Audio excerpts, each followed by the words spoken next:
Shalom, saudara-saudaraku yang terkasih. Aku berdoa semoga engkau baik-baik dan sehat-sehat saja dalam segala sesuatu, sama seperti jiwamu baik-baik saja. Marilah kita nikmati firman Tuhan melalui buku Hidup yang Menyehatkan. Daging berpenyakit bagian yang kedua.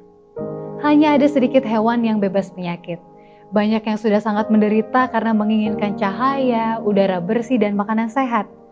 Ketika mereka digemukkan, mereka seringkali dikurung dalam kandang tertutup dan tidak diizinkan untuk bergerak badan dan menikmati sirkulasi udara yang bebas. Banyak hewan malang dibiarkan menghirup racun kotoran yang dibiarkan di dalam gudang dan kandang. Paru-paru mereka tidak bisa tetap sehat sementara menghirup udara kotor seperti itu. Penyakit sampai ke dalam hati dan seluruh sistem hewan itu berpenyakit. Mereka dibunuh dan disiapkan untuk pasar. Dan orang-orang makan sebebasnya dari makanan hewani yang beracun ini.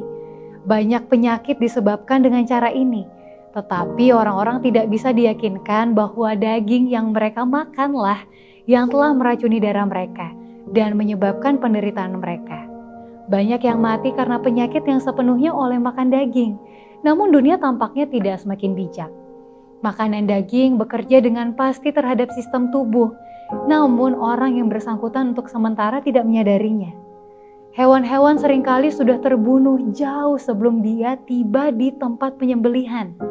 Darah mereka menjadi panas, mereka dalam keadaan kenyang dan dihindarkan dari gerak badan yang menyehatkan.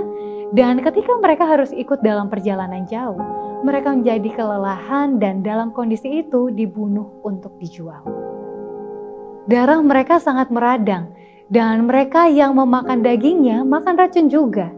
Beberapa orang tidak segera kena akibatnya, sementara yang lain terserang dengan rasa sakit yang parah dan mati karena demam, kolera, dan beberapa penyakit tak dikenal lainnya.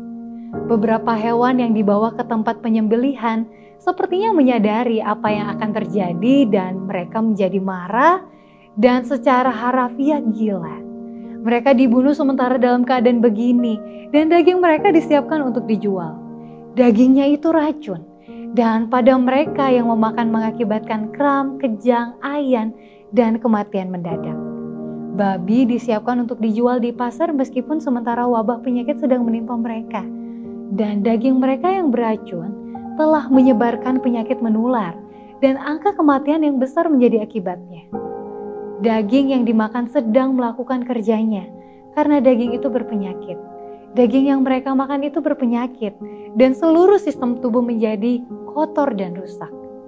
Kematian disebabkan oleh makan daging berlebihan yang pada saat akhir sudah busuk. Demikianlah renungan kita pada hari ini. Salam dari Departemen Kesehatan Uni Indonesia Kawasan Barat. Tuhan Yesus memberkati.